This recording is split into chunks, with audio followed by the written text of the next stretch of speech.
G'day listeners and welcome to another episode of the Scouting Australia podcast powered by Australian Property Scout Buyers Agency. I'm your host, Sammy Gordon, and today, guys, I'm a bit excited for this episode. I've been a little bit G'd up in the title. You would have read it before you clicked in on your way through. We're at the Black Shirts Only Club. I would like to welcome into the studio my three amigos. Firstly, Jimmy Ibrahim. Mate, welcome up from the G'day, south. Sammy. G'day, listeners. Great to be here, as always, on the GC. Looking forward to this particular episode. Mate, I think it's going to be a good app. I'm looking forward to it, mate. I had a good start to the year, man, and I think this one is a good one once again to round out. We've been talking about a few things about setting 2025 up for your biggest year yet, how to set for it, and today's episode being all around what is guaranteed to fuck your portfolio in 2025 and how to avoid said fuckings in portfolio. To join us for this adventure, Brendan Geoghegan, Head of Education over at School of Property. Mate, welcome. Thank you. Thanks for the welcome. It's a nice topic. Keen to explore it. Yeah, absolutely. I Me agree. too, man. Me too. I think it'll be good, man. I think it'll be good. I'll jump into I'll also introduce, obviously, big Mr. Luke Teeuwsen, mate. Also looking very dapper. He's got the button up black. Thanks, wow. man. Very Got stylish. to bring some class to this I was crowd. going to say, Talia, she just didn't want the T-shirt today. Very good, Jimmy. But a bit of value from you today would be good. Less jokes, more value, please. Does he ever tell a joke? Or is he the joke? Thank you. I appreciate the confidence in my jokes. Thanks. Why is his why is his sleeves always pulled up so high? Is he trying to show off the non-existent guns it's or what's the going gun. on? What? Non-existent? Non-existent breast. You know it's been summer. You know we're in summer, yeah? Yeah, I'm still waiting for it. All right, I think the Daily Mail's rubbing off on Sammy a bit. Bit of a clickbait heading. He's learned a few tips, hasn't he? They're He's rubbing learned a few shoulders. tips. I caught him over there. I said, I know you shit at everything else, but can you give us a great title for this episode? I want to get some clicks. They said, yeah, we're great at that. The story might be shit, but we've got a good title, guys. We've got a good title. But unlike them, our actual content's a lot better. So accurate. it's not just a heading. Mate, I'm looking forward to today's episode because I know we've been setting the tempo a little bit about setting 2025 up for having a big year. APS is year of the scout, all the rest of it. And I think we've been talking about all the things to do in your portfolio. But I think what we hadn't done yet, thankfully Daily Mail brought us the title and we thought, here we go, this is how we nail this thing, is what are the things that people should avoid doing in their portfolios in 2025 to stall their journey, to stop them from being able to do what they're really trying to do in their portfolios this year. So I wanted to bring in a bit of the brains trust and have a really good chat around this, around the things to look out for, what not to do in the portfolio to make sure you set up and have a big year ahead. Thoughts, Jimmy? Yeah, I agree. I mean, you can't get two better people than this. You got the head of education on the front line speaking to people about where they're at, and then you got head of strategy, which is, you got the bookends here. Should we just sit back and just let the boys talk? I was going to say, I wonder who to kick it off. Brendan, it's a Friday hour. Should we order some margaritas? You and I sit think there, so. smack some margaritas, smack some tacos, and let the boys Absolutely. talk? Pants off Friday. Oh, yeah. Fuck, that is. Why do you have to take it to that place, mate? It's all good. That just made it so weird. There's like weird tingles in my body to run. I got that fight or flight right now, and I'm ready to fly. To me and you, Lukey. Hold up, boys. I didn't know we were supposed to wear pants. Oh, Lukey. I like that one. Who knew? He was pretty... Give him one. Come on, give him one. That was all right. That was a good one. Thank you. All right, Brendan, do you want to kick it off? I don't give Lukey much, but we'll give him that one. I'll kick it off. Yeah, absolutely. Let's dive straight in. Strategy. If you dive into your portfolio with the strategy, I see a lot of people coming in and I get it. Everybody wants to save tax, but coming in like around negative gearing, buying blue chip, holding properties that are costing them 20, 30K a year. It's very hard to build a big portfolio off the back of that strategy. So I would say... Yeah, wrong strategy. Wrong strategy. Yeah. Or no strategy. Or Let's no face strategy. it. That's pretty That common was with my other first VAs. point, was no strategy, Yeah, man. yeah. You know, no strategy. So Yeah. exactly that. I think it's a very prudent sort of message to be putting across of, 100%. either whether it's a wrong strategy or no strategy, getting very, very clear on what your goals are. And then, man, to me, that's almost, again, tied in with that for me is like shooting from the hips, like having no strategy, shooting from the hip. Or, if you're buying that asset, is it actually moving you towards your goal? And someone's strategy, my strategy is to buy a deal a year. Okay, how does this deal help me get into another one? If it's going to cost me 20, 30 grand a year, is that area 100% going to grow? Absolutely. And being very, very clear around what you're wanting to get out of that asset and out of the game plan for this year as well. So, man, I love that. I think it's a great one to kick it off. Yeah, for sure. Like a lot of people, they come in, their passive income goals have changed a little bit. Like used to be 100K and now it's 250K. 250 is the new 100, man. Yeah, exactly right. Putting the wrong types of properties in the portfolio at the wrong time is not going to get you to 250K. So that strategy piece is the biggest piece that I see people failing to adopt, both if they're investing by themselves or they've got the wrong BA. Yeah. And that's also, massive. just on that, like when you think about most people who aren't educated, the FOMO of just trying to get into the market, you know, the old saying of just buy whatever you can get into, just buy it, and at least you can get into the property ladder. Terrible. It's just terrible such advice. bad advice. Terrible advice. So it's the links into so many different That advice is facets. guaranteed to fuck your portfolio. 100%. So if you don't have any strategy, don't be in a rush. We always talk about the barbecue chat. Everyone's talking about the where. If you don't have the what, Lukey definitely had a couple of barbecue chats over a the few break. snags. Oh, bro. Did you? Where'd you go, chat? Oh my god. Yeah. I want to Absolutely. throw that piece over to Lukey, mate. Yeah, like, we're 100%. both talking about strategy. Let's throw it to the head of strategy, mate. What Yeah. are your thoughts around this as well? I think it's massive. Like it's pretty much the only piece that could absolutely guarantee you to fuck your portfolio. Like Ooh. there's lots of other things that you can do where you're like, oh, you know, it's not that bad. Like there's mistakes. But then there's ludicrousy. Like I had someone the other day where the parents told them to buy in the suburb they lived, and so they could go and check if the tenants looked after it.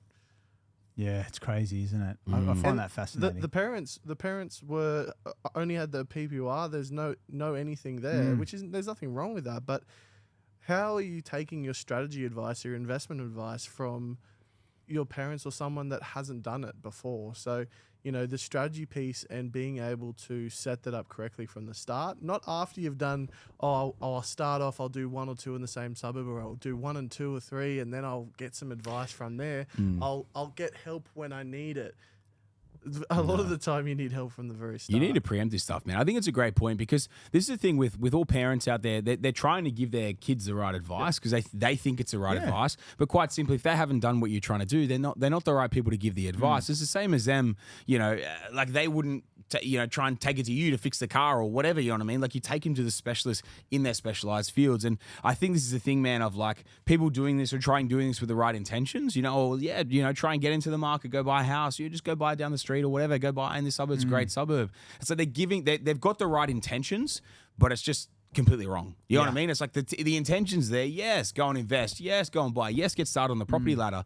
But like, go get educated about it first, because we don't pull from the hip. Shoot from the hip for anything else in life. So why are we doing it with the most expensive asset you'll ever buy in your lifetime? Yeah. You know what I mean? Like, Good point. The most expensive asset class you'll ever put in, especially if we're talking about investing, doing multiple deals. You don't want to be throwing this thing away. You want to get educated, be all over this thing, and then work with the people that have done it before to show you how to do it. And it doesn't matter where you're at, right? So if you're starting out, that's one thing, right? Getting the right property, levels, kick it, all levels. Like even at the start of the year, Sammy, when we were talking about my portfolio, we're mapping out 5 to 10 deals in advance. What actually you're going to add into which trust structure ahead of time? Yeah. So, I mean, for people to think every deal has a flow-on effect to your next deal. So if you're not thinking, like Brenda, you said 150, 200K passive, you need to reverse engineer that. You need to know how everything's going to tie in. So this isn't just for people starting out. This is for people who've got 10, 15, 20. You need to have a strategy at every level. Non-negotiable. And that's what blows my mind a little bit about people whose BAs, they don't, sorry, just cut you there for a sec, but they don't have like a different strategy. It's a one-size-fits-all for everyone. Every single strategy that I had with a mentoring client before the end of the year, I've said this at the end of the year as well. It blew my mind like how different every single person was, and literally every strategy was so different. And it was funny because I hadn't sat in that situation for a while where I had that volume of strategies back to back. And then I got to the end of it and I was like, they all almost had exactly the same goal, which the first goal for almost all of them, as Brendo said before, is the new 100 grand is the 2 to 250, right? They all had almost exactly the same goal, but because they're all starting from completely different positions with completely different amounts and completely different borrowing capacities and risk profiles, we had to go down a completely different strategy for every single person. So this idea of just shooting from the hip and just doing whatever for everyone, it just doesn't work, man. You're not going to get that result. So that's I think what's really key. And Lukey? that's, Sorry, to Brendan? jump in there as well, like the big thing that really shocks me is when people come and talk to me on the front line and they're like, oh yeah, I've spoken to another BA. They can get me like 8 deals within a week. They've got sent through to me via email. I'm like, how the hell can they have 8 deals in your inbox? You haven't even spoken about strategy. And they're like, oh, there is no strategy. I'm like, And this is 8 realestate.com links. Like anyone can do that. Bro, just go on realestate.com. You'll find the same deals. That's what I mean. It's just old stock. Nobody wants This it. is and real just flick common. it, get them off the books. But It's then they crazy. load them up and they get stuck. You can't find them for ages because they'll load them up with 5, 6, 7 deals and go, oh yeah, you'll just have to wait. Oh, so. Like, yeah, really good properties, they'll do really well for you, but, you'll have to come back in 5 or 10 years and we'll reassess. And so often when they load them up that quickly, they're not really good properties. They're just stock they're able to flick but quick this is what and they're easy. saying. Absolutely. They're like, trying to get rid of that stock, get them off the books. See you later. Like, get rid of it. Yeah, it's clip a ticket, on to man, the move next on. client. Yeah, Let's go 100%. again. And on those calls, Brendo, when I have a chat with someone, they go, "Oh, I've got another call lined up with this buyer's agent." And I say, make sure you get a very specific strategy. I said, we've discussed exactly what we're going to do in terms of what you need to do. Make sure you don't get off that phone call until you've got that. And invariably, they call you back a week later and go, "Well, they didn't really have anything specific." I said, "Well, what do you expect? If they haven't done it?" So if anyone's thinking about using a buyer's agent, if they're using someone else, ask the strategy ahead of time. What exactly am I going to get? And how is this going to help me? That's a super important question. All right, I think we've nailed strategy. Strategy's done. What about a segue? Do you have another one, Lukey, from your side? I was purely going to say one more thing on the strategy piece is chopping and changing. So many people start down a path and then they jump onto a different path and they go halfway down that path. They go, "Oh, I don't like this." Yeah. Chop onto another path. Like, if you understand what you're doing and why you're doing it and you have a good strategy in place, stick to it. And it's simple. It's so simple and so repeatable too. I always say to people, if it's not broke, don't fix it. We're using the same fundamental advice and the same strategy, and we're replicating it over and over and over again. And yes, there's complexities that come into it as we scale, and different asset classes that come into it, different price points, different yields, different brokers, accountants, etc. But that's all for us to deal with and make those adjustments along the way. But the actual strategy is consistent throughout. Whether you're on your first property, 5th, 10th, 20th, 30th, 40th, we're doing strategy in line with what is right for that person at that time. It's not chopping and changing. Oh, well, now we're going to do something completely different we've never discussed before. So the chopping and change is what I see with clients that come to us is usually they've chopped and changed a few times and then they've found something that they like and then hopefully they stay with it. Yeah. Man, to give a summary on my first 3 points, it was no strategy and shooting from the hip. The second was deviating from your strategy if it's the correct strategy.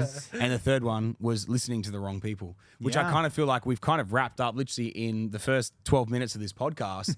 With the first Thanks, 5 minutes, first 5 minutes we talk shit.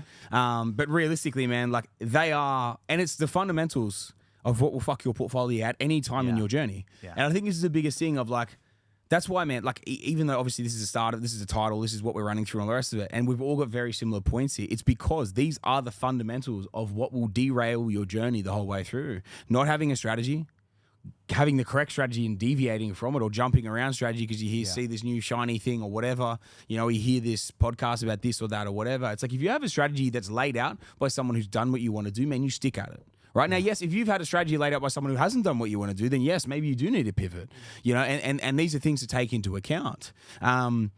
And then you're obviously shooting from the hip kind of goes back through that incorrect strategy piece and just someone just loading you up and just trying to clip deals and clip tickets and all the rest of it. There has to be a strategy piece, even from a creative lending standpoint, man. There should always be a strategic piece within that is going to allow you to keep moving forward. And obviously that final piece of listening to the wrong person. You have to be listening to someone and taking the advice from someone who's legitimately done what you want to do. If they haven't, they are not the right person to be listening to. And that goes for all facets. It goes for financial advisors. It goes for people in property, buyers agents, all those sort of things. It goes for friends and family. If they haven't done what you want to do, I'd be very wary of talking to them about what you're trying to do or what you're out there, acquiring, building, all the rest of the sort of stuff as well. Because for one, they're probably going to disagree with you, and for two, they're probably going to try and talk you out of it. Or if it's an advisor, they might try and talk you into something else, which again could deviate and derail you from that end. So you've got to be super protective of this stuff. And if it's laid out by someone who's done what you want to do, then stick with the game plan because the game plan works. There's the old saying of keep it simple, stupid. It's because the most stupid thing you can do is try and deviate from the simple things that work. That doesn't mean go by some plain vanilla market value, some blue chip proven performer bullshit. It means we can keep it in a different avenue, but it means keep on the rails. You know what I mean? Keep on the rails, man. A train doesn't get from A to B by fucking derailing and trying to go through the bush. It stays on the tracks and it gets there. You know what I mean? So when strategies are laid out from that perspective, follow it. Don't listen to people who haven't done what you want to do. Follow through with it, man, and that's when you'll get the results. This one's going to fire Sammy up. I've Here we go. got Go for it, one Lukey. bit of bait for Sammy. Yeah, go for it. One way to guarantee yourself fucking your portfolio is buying purely to save tax. That doesn't, to be honest, man, it doesn't fire me up. It's just like the words that I would use for it are derogatory, and like I would, the producer's gonna have to cut them out anyway, so I'm not even gonna say them. But it's just like, let's just say idiocy. You know what I mean? Like it's the cleanest way I can put it. It's just idiocy to do it to Definitely save going to tax. slow down your accumulation. Oh, absolutely. I've always joked to people before. But it's not a strategy, man. You know what I mean? Like, But I would love to pay $1, $2, $3, $4, $5 million tax a year, because you have to understand the amount of money and revenue and income you have to generate to actually pay that amount of tax. You know, so tax is looked at as the enemy. And yes, you need your head read if you're not trying to mitigate and reduce your tax as much as possible, if you can. Righto, Kerry Packer. I was gonna say his quote, but I didn't go. I didn't go fully into it. Well, you pretty much did. Yeah. It's something that you should be aware of, and we've talked about this in the past. But it's not the pure sole reason that you would ever buy a property. But does it mean also, depending on what phase you're in, right? Because people need to understand, if they're in an accumulation phase, they need to borrow more money. And if you're trying to negate your tax and you're limiting your actual earnings, then you're not going to be able to borrow anything. So maybe your tax mitigation is going to come in at the back end when you're earning, you've consolidated, you want to save a little bit of tax, but people get confused when they should be saving tax.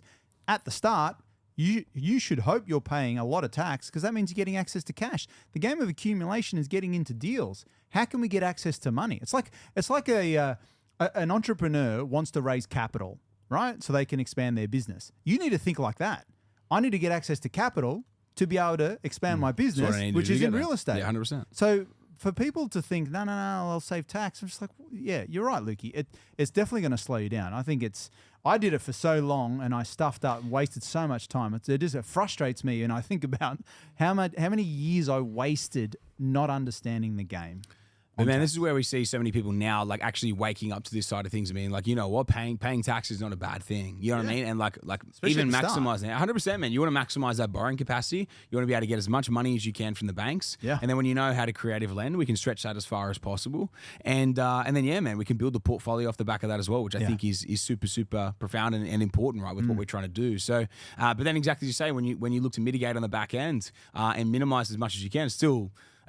tax efficiently. Like, you're not trying to evade it, you're minimizing it as much as possible, which exactly as Kerry Backer says, you need your head read if you don't do it. Yeah. For anyone who's not trying to do that, because it's a simple part of the...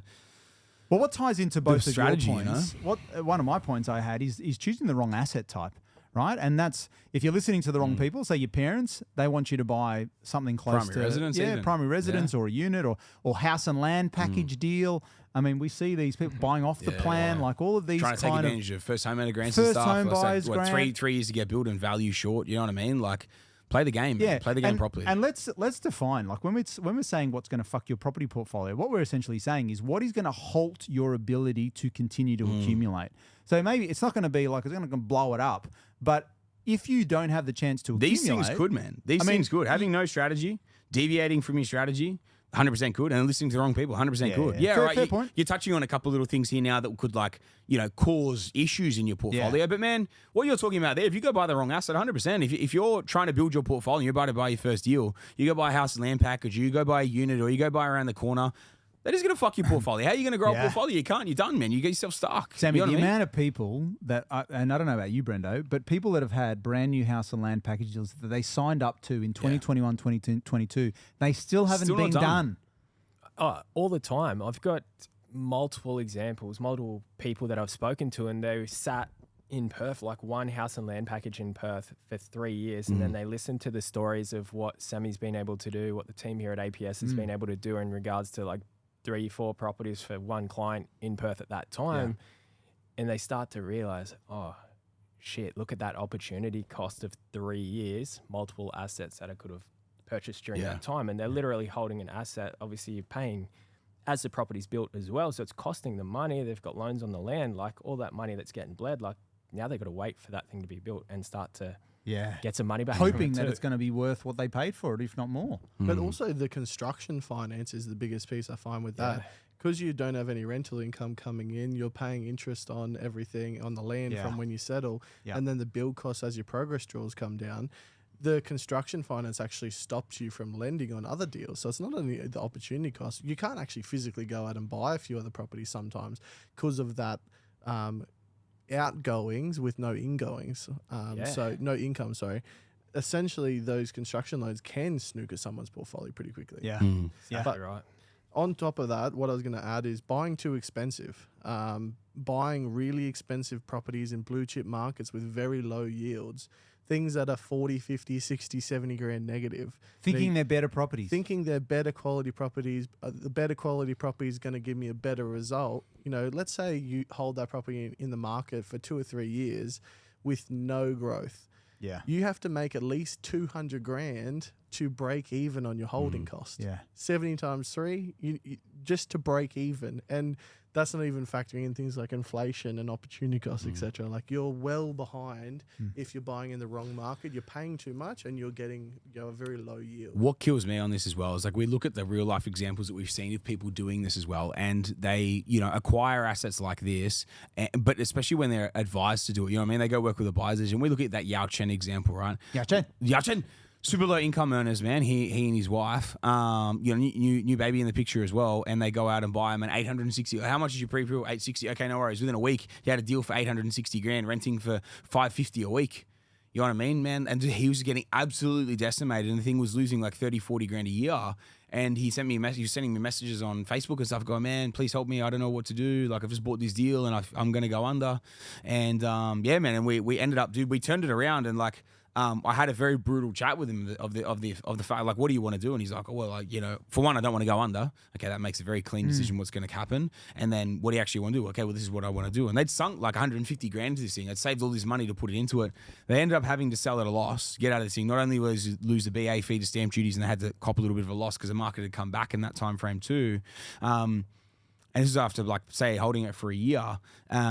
But yeah, man, like, once they cleared that and once we were able to turn around, and man, they're just about to buy their fifth deal right now as well in like a 12, 18. Like, it was probably like an 18-month turnaround, I think it was, from when we first did that.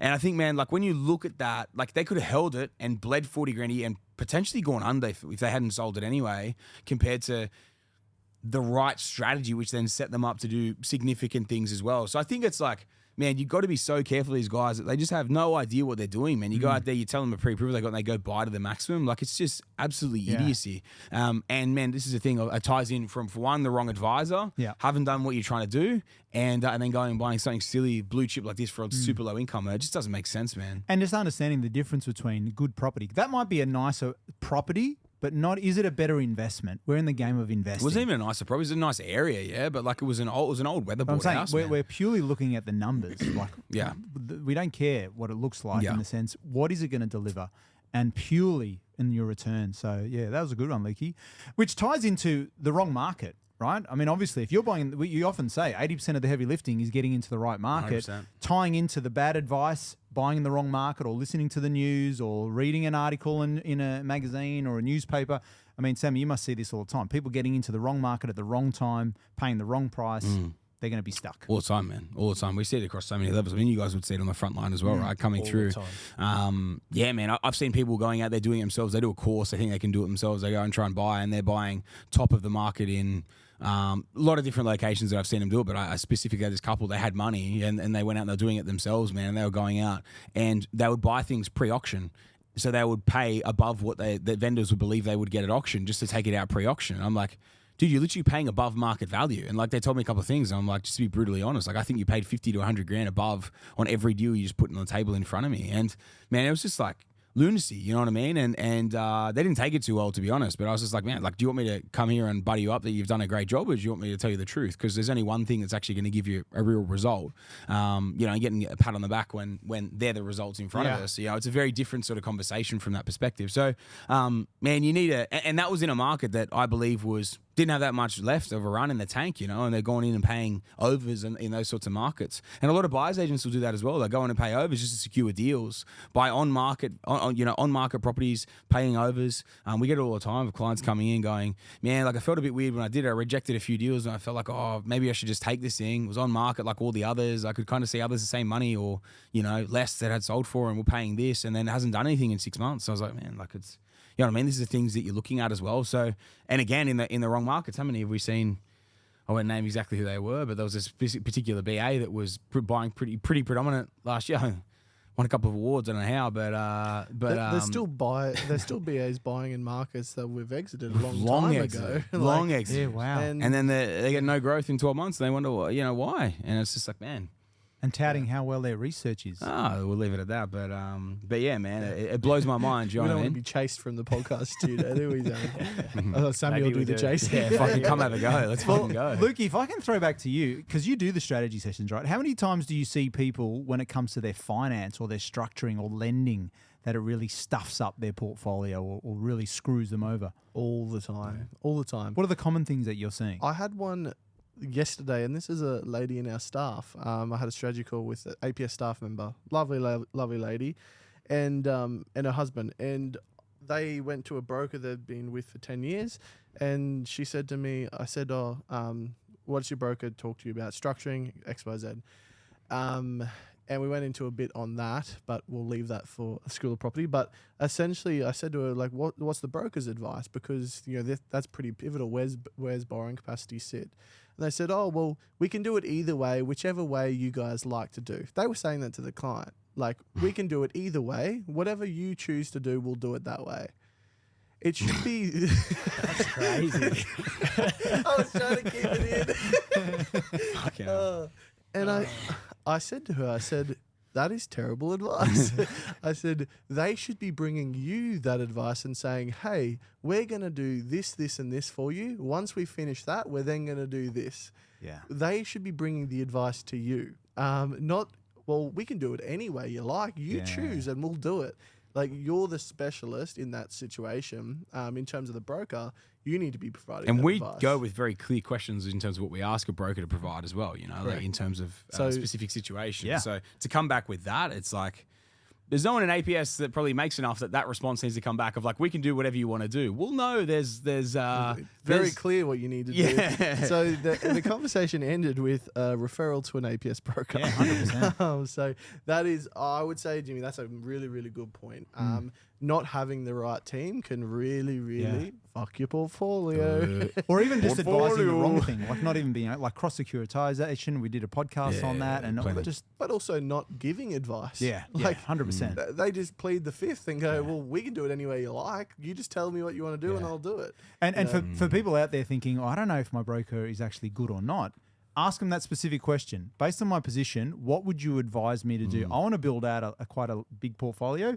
Give me the step-by-step play as to what exactly I would do. There's two questions. The first one is, how many 10 plus property portfolios have you built out? That's the first one. Yeah. And then the second one, in my position right now, what should I be doing to get to 10 properties? Yeah. 10 plus properties. Yeah. And if they can't give you an answer, then clearly you're with the wrong broker. Yeah, yeah. There you go. You want someone that's quite bossy, actually, to be honest. Someone that actually tells you what Someone to do. takes the reins, man. Yeah, you know what I mean? yeah, Like, 100%. They take ultimately, control yeah, of the ultimately, situation. we want someone that's going to be able to. You want someone that tells you this is Yeah. what you can do. You can buy good properties any day of the week. Like, there will always be good markets, and we will always be doing that sort of things.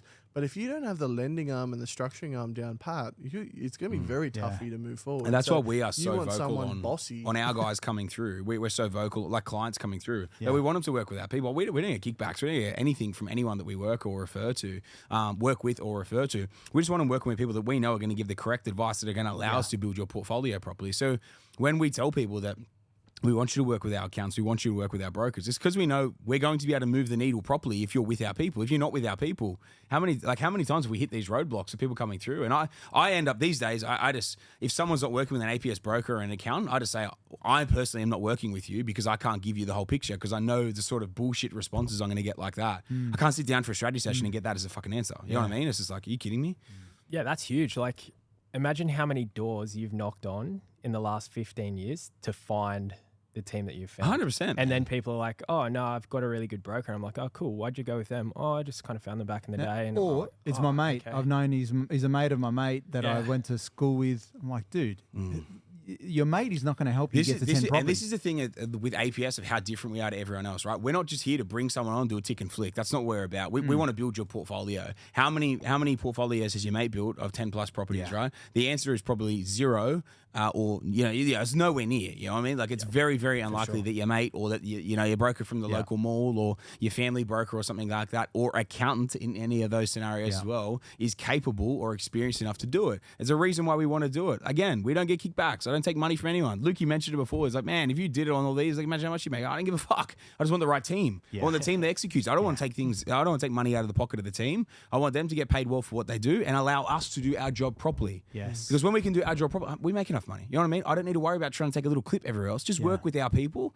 or work with the right team that are capable so we can build your portfolio properly. Yeah. And that's where team is so important. You know what I mean? And it goes across the board. It's obviously, you know, the BA, you know, the whole thing around that. Accountant. And obviously accountant, broker, but then even when it goes on to property management, all these sorts of things. Conveyancer. 100%, man. It's everything, you know what I mean? And again, when people want to use the externals on that end, it's like, well, we can't guarantee the result if it's outside of our sphere because so many people are incapable. Yeah. So if you want to work with incapable people outside of us, it's probably not going to be the best fit because we want to work with the best. I don't want to work with a fucking D grader, B grader, C grader. The other thing you get is the client goes, "Can you call my broker and no. tell them what they need to do?" Absolutely not, I can't. But what I can do is call APS brokers and be like, "Hey, like, what are we doing here? Like, what are you seeing?" You don't even need to do that, dude. You flick the client over, they come back, like they know exactly what we want out of that conversation with the client and out of the assessment of the client, and they bring back what they can do and what we can work with, and then bro, the roadmap's there. Yeah. And that's why we don't fuck around with externals because you know, man, if they don't understand it, they don't understand their own license too. They're working on their own license. I'm not giving you advice how to do your job. Like that's your job. Yeah. I do my job, you do your job. So you're exactly right. Our brokers are very good because they bring us the advice and the scenarios and mapping, or they do videos and explain what they're doing and why. The amount of 60 to 1 to 2 minute voice messages I get from my brokers, like from our brokers, that send me a quick snapshot on someone explaining where someone's at, what I can do, these little things, and bang, a couple of little questions here and back, maybe if it's needed, or this is what you can do because I know what I want them to do. Bang, we can do it, execute, bang, move forward. You know, they're the sort of people that we can take, you can do a big year if that's the thing. Whereas if we're fumbling around with an accountant and a broker that doesn't know what they're doing, or just a broker that doesn't know what they're doing, it's like, man, it's going to be a much slower process for you if you get out of the traps. So, one of the other points I had, Sammy, I don't know if you got anything on your particular list. Is there anything else that you boys have? Man, mine's a final point to sort of wrap up. But man, if you want to rip through your last couple. Well, the only last couple I just had is what is something that you're in directly control of, and that's your attitude. What's something that's absolutely going to guarantee to really screw up your portfolio this year is if you come with the very can't do, too hard, things are supposed to be easy, things are going to come back to me. To it down the track. Yeah, come back to it down the track. So it all starts from this point. And I don't want to glaze over this because if you have the wrong attitude, you're not going to have the right conversations you're not going to seek out the right people. You're not going to seek out the right strategy. You're not going to seek out the right team. You're not going to buy the right asset. So if you don't glaze over that point, if you start this with the right approach and the right attitude and the right work ethic, everything else will flow from that, right? That positivity piece is so important, right? Because it's the same as like I'm getting fired up here about like a couple of other things with the external teams and stuff. And it's because I know the power of working with the correct team, right? And this is where I want people to be working with the correct team because I know we can produce for them if they do. And this is the biggest thing, man. You come in, you work with the right team, you have that positivity around you. I'm trying to do this, I'm trying to do that. Yep, I'll get you this, get you that. You know, managing your portfolio properly, all that sort of thing. Man, that will compound into wins. If you're constantly like focusing on all the little things that are taking a while or this or that or whatever, it's going to compound a loss. It's going to be a shit journey. If you focus on all the good things, and like, who wants to work with a miserable person? You know what I mean? Like, you want to work with, there's a miserable that you're just like, fuck, I don't want to answer the phone call. Like, I'm just voicemail, rejects, or just do not disturb it. You know what I mean? Like, there's either that, or there's a positive person that you're like, oh, fuck yeah, I'll answer this thing quickly. You know what I mean? Like, they're the two options. You're one or the other. Or the can't do. Like, imagine picking up the phone, someone says, the answer's no. Now ask me the question. Like, you want to talk to someone who's like, yes, I haven't figured it out yet. Let me come back to you with a solution. I'll find a way. I'll find a way. But you know what I mean, man? And that's the thing. It's like there's two sides of this thing. There's the can't do attitude, or there's the everything's hard. Which, like, there's one phone call on that for me, and that's like, fuck, I'll never spoken to that person again. Yeah. And then there's the can do approach. And man, you're just like, I just want to help this person because they want to, you know what I mean? Again, you think about your Yao Chens, you think about your Adam Watsons and your Peter Wandels and all that sort of stuff. Like the guys that are just like we think about Bales, you know what I mean? The follow just did what we told him to do and went out there and did it. Man, that is the sort of attitude that gets you 2-3 properties a year every year, no matter where you're starting from. Yeah. And I think this is the thing, man. People realize that is how you apply yourself in this game. Dude, that is how you win. That is how you win at this thing because then it compounds. And when it compounds, okay, what does that look like in years 2, 3, 4, 5? All of a sudden, the portfolio is, whereas this guy's like, you know what I mean? There's two options there. It's funny that, like, I actually have goals for my clients that I work for that are not their goals in terms of, like, I would love to see them get to this point by this time frame. Like in my mind and what I'm trying to map out for them. Like Clay Johnson, I was speaking to him the other day. I was like, I would love to see you at this point by this date, you know? So the people, and this flows on from attitude, you treat the team around you with respect and you treat them like human beings. Treat the client success ladies that you work with that are giving you updates. Treat the strategists, treat the brokers, treat the accountants with respect and treat them like they're human beings, and they will go above and beyond for you. They will do everything in their power to make sure you succeed.